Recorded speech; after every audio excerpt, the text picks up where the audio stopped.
तो दोस्तों, जैसा कि हम लोग जानते हैं कि भारतीय नौसेना के लिए प्रोजेक्ट 75I ऑलमोस्ट पूरा होने की कगार पर आ चुका है। दो देश इसके लिए कंपटीशन में हैं, स्पेन और जर्मनी। दोनों के ही द्वारा ऑफर की जाने वाली सबमरीन और उनके साथ आने वाले AIP सिस्टम का मूल्यांकन भारतीय नौसेना की टीम्स अलग अलग समय पर इन दोनों ही देश पहुंचकर रियल परिस्थितियों के साथ करके देख चुकी है। यहाँ पर वैसे हम लोग सभी जानते हैं कि भारतीय नौसेना की पहली पसंद जर्मन सबमरीन ही है, लेकिन इसके साथ साथ हम लोग ऑप्शन को भी लेकर चलना चाहते हैं जो कि स्पेन के नाम पर लिया गया है। अब अगर बात की जाए इस समय जर्मनी की स्पेशली, तो वैसे मैं आपको बता दूं कि जर्मनी द्वारा शुरुआत में इस कंपटीशन से अपने आप को बाहर कर लिया गया था। जी हाँ, जर्मनी द्वारा स्पष्ट रूप से ये कहा गया था कि उनके पास इतने ऑर्डर्स हैं कि वो उन्हें ही समय पर पूरा नहीं कर पा रहे हैं। इसके साथ साथ भारतीय नौसेना की जो रिक्वायरमेंट है और जो साथ ही डिमांड्स वगैरह हैं वो इतनी ज़्यादा हार्श है कि उन्हें पूरा करने के लिए जर्मनी इस समय अपने आप को कैपेबल नहीं समझता।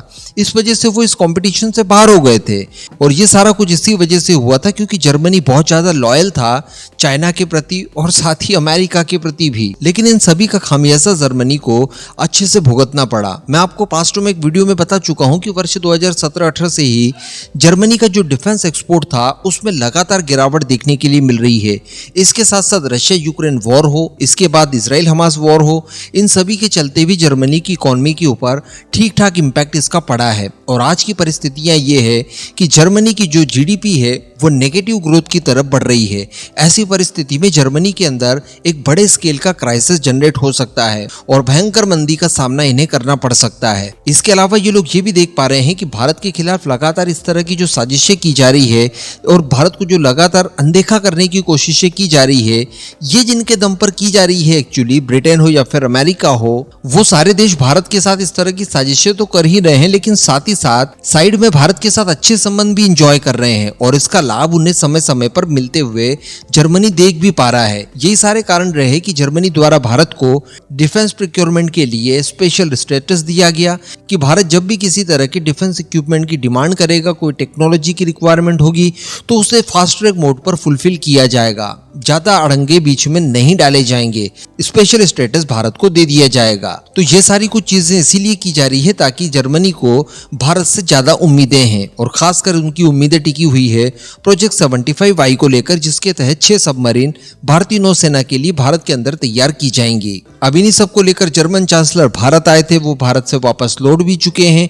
कई सारे और मुद्दों के ऊपर बातचीत भी बनी, लेकिन प्रोजेक्ट 75I को लेकर फाइनल डील तो इस समय साइन नहीं हुई है। लेकिन इसी बीच खबर निकल कर आ रही है जो कि पहले से ही प्लान किया हुआ था कि जर्मन चांसलर के जाने के ठीक बाद स्पेन से उनके राष्ट्रीय अध्यक्ष भारत आएंगे। और इसी को लेकर अब खबर निकल कर ये आ रही है कि स्पेन के प्रधानमंत्री, जिनका नाम पेड्रो सांचेज है, वो भारत की पहली यात्रा पर भारत आ रहे हैं आज ही के दिन, यानी 27 अक्टूबर को, और 29 अक्टूबर तक उनकी ये यात्रा चलेगी, यानी पूरे 2 दिन वो भारत में रहेंगे। मैं आपको बता दूं कि 18 सालों में ये पहला ऐसा मौका है जब कोई स्पेनिश प्राइम मिनिस्टर भारत के विजिट पर आएगा। वैसे उनके भी भारत आने के कई और सारे कारण हैं। एक्चुअली प्राइम मिनिस्टर मोदी की पहल पर भारत और स्पेन के बीच में बायलैटरल रिलेशनशिप को और मजबूत करने की तैयारियां की जा रही है।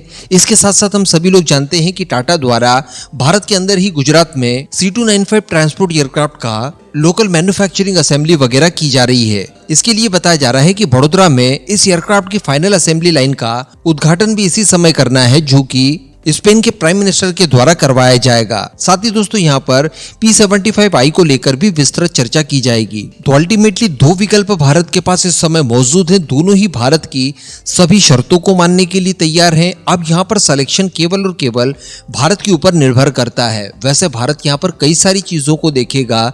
सबसे बड़ी बात तो यही कि कौन सा देश हमारी संपूर्ण रिक्वायरमेंट को फुलफिल करने में सक्षम है। तो यहाँ पर पलड़ा काफी हद तक जर्मनी का भारी दिखाई दे रहा है। उनका AIP सिस्टम हो या फिर उनकी सबमरीन वगैरह हो, वो भारत की रिक्वायरमेंट को पूरी तरह से फुलफिल करती है। इसी वजह से वो भारतीय नौसेना की पहली चॉइस भी है। लेकिन बाकी के भी कई सारे मामले हमें साथ में देखने हैं, जिसमें हम लोग ये भी देखेंगे कि कौन सा देश हमारी सारी की सारी कंडीशंस को फुलफिल कर सकता है, कौन सा देश लॉन्ग टर्म में हमारे साथ अच्छे संबंध बनाकर रख सकता है। क्योंकि सबमरीन अगर आपने एक बार खरीद ली तो डेफिनेटली इसका इस्तेमाल आप 30-40 सालों तक करेंगे।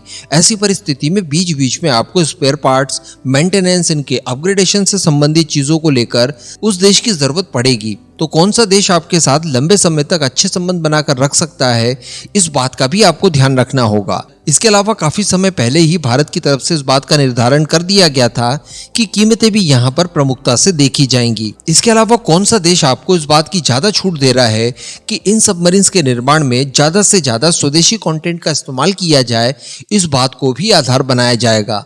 तो अब देखने वाली बात यह रहेगी कि स्पेन की तरफ से उनका फाइनल ऑफर क्या होता है, क्योंकि इस समय हम लोग ये तो मान सकते हैं कि जर्मनी द्वारा अपने सारे पत्ते खोल दिए गए हैं। अब बारी है स्पेन की। जब दोनों ही पक्षों की तरफ से संपूर्ण जानकारी हमें प्राप्त हो जाएगी, दोनों ही फाइलों को हम लोग देखकर कंपेयर कर लेंगे, उसके बाद ही फाइनली किसी तरह का कोई निर्णय लिया जाएगा। वैसे मैं यहाँ पर आपका ओपिनियन जानना चाहूंगा, स्पेन और जर्मनी दोनों में से सूटेबल चॉइस हमारे लिए कौन सी रहेगी? नीचे कमेंट करके जरूर बताइएगा।